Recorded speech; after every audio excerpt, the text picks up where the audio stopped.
আসসালামু আলাইকুম। স্বাগত জানাই এই ভিডিওতে। মুনাফিক আর বলদ জাতি কারা এই পৃথিবীতে?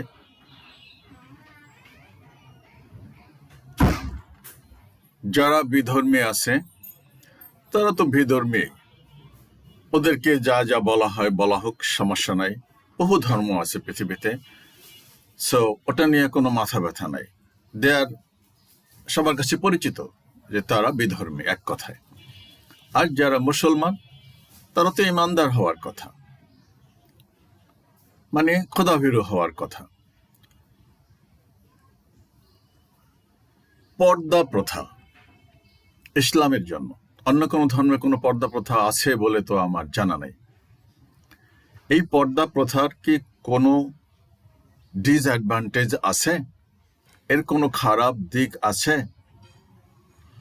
আছে পৃথিবীতে এরকম কোনো, যে সত্যিকার অর্থে ওই মুনাফিক তো বলছি, তো সেটা তো বিধর্মীরা তো বিধর্মী, ওনাদেরকে তো ওই কাফের মাফের এই সমস্ত বইলা তো কোনো লাভ নাই। বরং আমি তো মনে করি যে এই মুসলমানগুলো নামধারী যেগুলা ইসলামের অনুসরণ করে না, সুন্দর সুন্দর ইসলামী নাম, এগুলো হয়েছে বড় কাফের, এগুলো হয়েছে বড় বিধর্মী, বড় মুনাফিক, ইসলামের বড় দুশ্মন।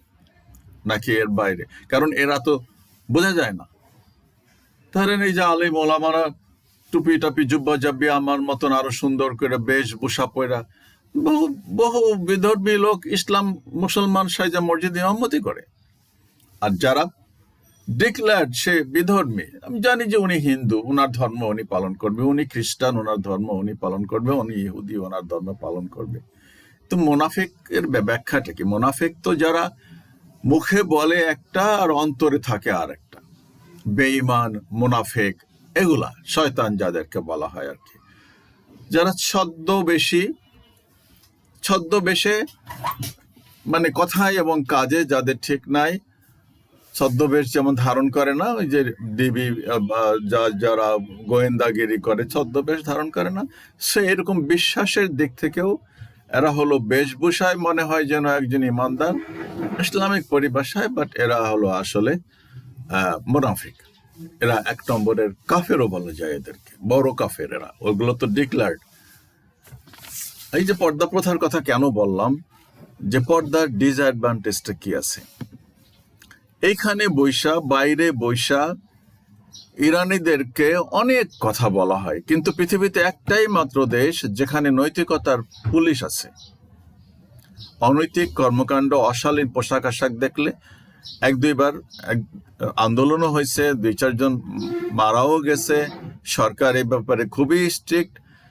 এবং আমি আপনাদেরকে একটা প্রশ্ন করতে চাই, যাদের ভিতরে সামান্যতম ইসলামী জ্ঞান আছে এবং ইসলামী অনুশাসন মানে, বা মুসলমান, নামাজ পড়ে, আমার মতন টুপি টাপি আছে, বা আরো বড় টুপি টাপি আছে, আরো বড় আলকা, আমি তো শার্ট পরছি, আমার তো দাড়ি ছোট ছোট, গোফ নাই, ইত্যাদি ইত্যাদি, যাই হোক, চেহারাও নুরানি না। সো যারা এরকম আছে, তারা কি কেউ চাইবে যে তাদের ছেলেমেয়েরা খুললাম পোশাক পরুক, যা খুশি তাই করুক, যেখানে খুশি সেখানে যাক, যা খুশি তাই খাক? কেউ চাইবেন? কারো এরকম আছে যে বলতে পারবেন যে আমি চাই আমার মেয়েটা এরকম হোক, আমার ছেলেটা এরকম হোক? কেউ চাইবে না। এমনকি আমেরিকার যারা কি বলে এদেরকে, মানে গোঁড়া খ্রিস্টান, আমি যতদূর জানি আর কি, মানে ভালো বংশের, তারাও এটা চায় না, তারা এটা বরদাস্ত করে না। তাদের ছেলে মেয়েদেরকে তারা উচ্ছৃঙ্খল বানায় না, ওদেরকে বলে রক্ষণশীল। যারা রক্ষণশীল খ্রিস্টানদের ভিতরে, আমেরিকার, পৃথিবীর সব দেশেই রক্ষণশীল আছে, তারা ওইটা পছন্দ করে না, অ্যালাউ করে না। আর মুসলমানদের তো অ্যালাউ করার প্রশ্নই আসে না। আমি কেন এই কথাটা বললাম দেখেন, আজকের এই মুহূর্তে পৃথিবীতে সবচেয়ে বেশি ক্ষতি হচ্ছে কাদের? কারা পিছায় আছে? সেই যে খিলাফত, সেই খিলাফত ধ্বংস করেছিল কারা? কি জন্য ধ্বংস করেছিল? ধ্বংস করে কি লাভ হয়েছে? আজকে এই যে যুদ্ধটা বাধাইছে, আজকে দেখলাম আমি সৌদি আরবের একজন বয়ান দিচ্ছে, মানে আল জাজিরায়, যে ওরা তো মুসলমান না, আমি প্রশ্ন করতে চাই আপনাদের সবার কাছে, যারা আমার এই ভিডিও দেখেন, প্রতি বছর ইরানিরা 1 লক্ষ মক্কা মদিনায় হজ পালন করতে যায়। তো ওরা যদি মুসলমান না হয়, তাহলে এই সৌদি আরব কেন ওই 1 লক্ষ বিধর্মীদেরকে মক্কার মতন মহাপবিত্র জায়গায় প্রবেশ করতে দেয়? ওইখানে তো একটা সার্কেল আছে, এরিয়া আছে। ওই সংরক্ষিত এলাকার ভিতরে কোনো বিধর্মীরা প্রবেশ করতে পারবে না। যারাই মক্কা যাবেন তারা জানতে পারবেন এটা। কোনো বিধর্মীদের অনুমতি নাই ওখানে, সরকারের অনুমোদন ছাড়া। বিশেষ ব্যবস্থায় যাওয়া যেতে পারে, হয়তো আমি জানি না ঠিক, বাট এরকম রেস্ট্রিকশন আছে। তো সেইখানে যদি ওরা যদি কাফের হয়, ওরা যদি বিধর্মী হয়, ওরা যদি মুসলমান না হয়, তাহলে কেন সৌদি সরকার ওখানে 1 লক্ষ ইরানিদেরকে হজ করার অনুমতি দেয়, মক্কা মদিনাতে যাওয়ার অনুমতি দেয়? দ্বিতীয় কথা হলো, আমি যতগুলো ভিডিও দেখছি ইরান সম্পর্কে, ইরানিদের সাথে আমি কাজ করছি, আমি বলছি ইরানে তো ওই প্রকাশ্যে মদ্যপান করা যায় না কিনা, মদশালা আছে কিনা আমার তাও সন্দেহ আছে, বেশ্যাখানা আছে কিনা তাও আমার সন্দেহ আছে, সিনেমা হল কতটা আছে কিনা তাও আমি জানি না। কিন্তু আজকের সৌদি আরবে যা হচ্ছে, যা করতেছে, সেটা কতটা ইসলামিক? বা ইজিপ্টে যেটা হয়, যেখানে আল আজহার ইউনিভার্সিটি হয়, সেটা কতটা ইসলামিক? দুঃখজনক বিষয় হলো যে আজকে 54-57টা দেশ একটা রাষ্ট্র পারল না এই এই এই এই এই যুদ্ধটা, এই ধ্বংসাত্মক যুদ্ধটাকে থামাতে বা একটা কথা বলতে। হ্যাঁ, করছে, তুরস্ক চেষ্টা করতেছে বা করছে। আর যে শিয়া সুন্নির কথা বলেন, পৃথিবীতে শিয়া আছে প্রায় 25-26 কোটি। অনেকগুলো দেশে আছে, যেমন Iraq, Bahrain, Azerbaijan, Bharat, Pakistan, Lebanon, বাংলাদেশেও 10 লক্ষ শিয়া আছে। আপনি এদেরকে পৃথিবী থেকে মুছে ফেলতে পারবেন? এটা সম্ভব? আর ইরানে তো সুন্নি মুসলমানও আছে 1-1.5 কোটি বা 2 কোটি, যাই হোক। তো এই যে বিভাজন সৃষ্টি করা, এই যে ফতোয়াবাজি করা, আলটিমেটলি লসটা কাদের হচ্ছে? মালহামা মালহামা মালহামা বলে। আবার এরাই ওয়াজ করে যে একজন মানুষ যদি পৃথিবীতে আল্লাহর নাম নেওয়ার মতন থাকে, আল্লাহু আকবার বলার মতন লোক থাকে, সে ততদিনে কিয়ামত হবে না। এবং হওয়ার তো কথাই না, কারণ আল্লাহ তো মানুষকে সৃষ্টি করছে তার নাম এখানে বলার জন্য, তার গুণকীর্তন করার জন্য। তো একজন মানুষও যদি আল্লাহু আকবার আল্লাহ আল্লাহ আল্লাহ জপে, তাহলে তো তিনি তার সেই বান্দাকে ধ্বংস করে দিবেন না, দিতে পারেন না, দেওয়া উচিত না। কারণ আমি আছি, আল্লাহ তোমার বান্দা, আমি তোমার নাম জপতেছি। তো মালহামা কি এসে পড়ছে? সব মুসলমান নাখারিজ হয়ে গেছে, আল্লাহর নাম নেওয়ার মতন কোনো লোক পৃথিবীতে নাই। দ্বিতীয়ত, এই যুদ্ধটা কি আল্লাহ পাঠাইছে, আল্লাহ ন্যস্ত করছে, না এই মানুষগুলো ইরানের উপর জবরদস্তি করে চাপাই দিচ্ছে? পৃথিবীতে পরমাণু বোমা তো প্রত্যেকটা রাষ্ট্রেরই থাকার অধিকার থাকা উচিত, কেন থাকবে না? আমি যা খাই, আমাদের দেশের প্রেসিডেন্ট যা খায়, আমি সেটা খেতে পারবো না কেন? আমি যদি অ্যাফোর্ড করতে পারি, আমি কেন খাবো না? আমি কেন সেই কাপড় পরবো না? আজকে ডোনাল্ড ট্রাম্প যে কাপড় পরে যেখানে তৈরি হয়, তারা যদি বিক্রি করে, তার জন্য স্পেশাল তৈরি করলে সেটা আলাদা কথা, কিন্তু সুতা তো আর তার জন্য স্পেশাল কেউ উৎপাদন করে না, নাকি করে? জানি না, আমি ঠিক করতে পারে হয়তো আর কি। কিন্তু সুতা তো সবই সুতা, তুলা তো সবই তুলা, মাটি তো মাটি, এই মাটি থেকেই তো উৎপন্ন হবে। আমেরিকার মাটিতে হোক বা ইজিপ্টের মাটিতে হোক, যেখানেই হোক, হয়তো কোনো ফ্যাক্টরিতে তার জন্য বানাতে পারে, কোনো বিশেষ টেইলার তার জন্য বানাতে পারে। সে যদি কোনো টেইলারিং দিয়ে বসে থাকে, যেমন ট্রুথ সোশ্যাল, সে একটা আলাদা প্ল্যাটফর্ম খুলে বসছে, মারে লোগো, তার একটা ব্যক্তিগত ইয়ে আছে, ট্রাম্প টাওয়ার, সেটা আলাদা কথা। কিন্তু আমি কেন খেতে পারবো না? আমারও তো খেতে পারবো। তো পরমাণু বা নেপালের, বাংলাদেশের, ভুটানের, মালদ্বীপের থাকবে না কেন? আমরা যদি অ্যাফোর্ড করতে পারি, আমাদের দরকার আত্মরক্ষার জন্য। প্রত্যেকটা মানুষের আত্মরক্ষার অধিকার আছে। রাস্তাঘাটে চলতে গেলে প্রত্যেকটা মানুষের আত্মরক্ষার অধিকার নাই? কেউ যদি তাকে তেড়ে আসে, সে তার আত্মরক্ষা করবে না? অবশ্যই করবে। সো ইরানের দোষটা কি করছে? তারপরেও ইরান বারবার বলছে পৃথিবীর কোন দেশে আছে নাকি ওই যে international atomic energy regulatory commission, ওরা দেয় বসে থাকবে, দারোয়ানের মতন পাহারা দেবে। পৃথিবী নর্থ কোরিয়াতে যায় বসাক, আমেরিকাতে বসাইছে, রাশিয়াতে বসাইছে, পাকিস্তানে বসাইছে।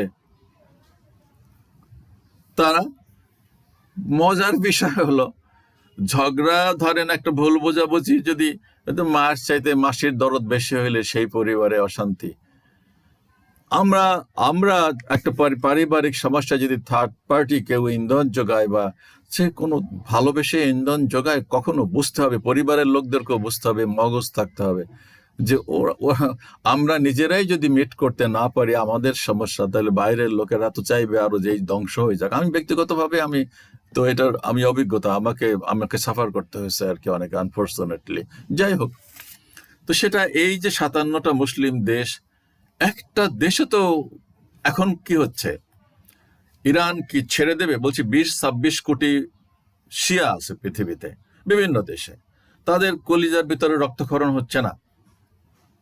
আজকে যদি আমাদের হয় না, আমি তো বলছি শুধু মুসলমানদের জন্য কেন, আমি বলছি যে ইরান যদি হিন্দু রাষ্ট্রও হতো, আমি তো সেখানে এইটা সমর্থন করতে পারতাম না, সমর্থন করব না এই যুদ্ধটা। এটা তো অমানবিক যুদ্ধ। কিসের জন্য এই যুদ্ধ হবে? বা যদি একটা বুদ্ধিস্ট রাষ্ট্র হতো, বা যে কোনো ওরা বিধর্মী, ওদের কোনো ধর্মই নেই, ওরা সব নাস্তিক, বাট মানুষ তো কোনো সময় তো ভালো হয়ে যেতেও পারে। তাহলে আমি একটু জবরদস্তি একটু যুদ্ধ চাপাই দেবে আর আমি সেটা সমর্থন করবো, তাহলে আমি কতটা ভালো মানুষ?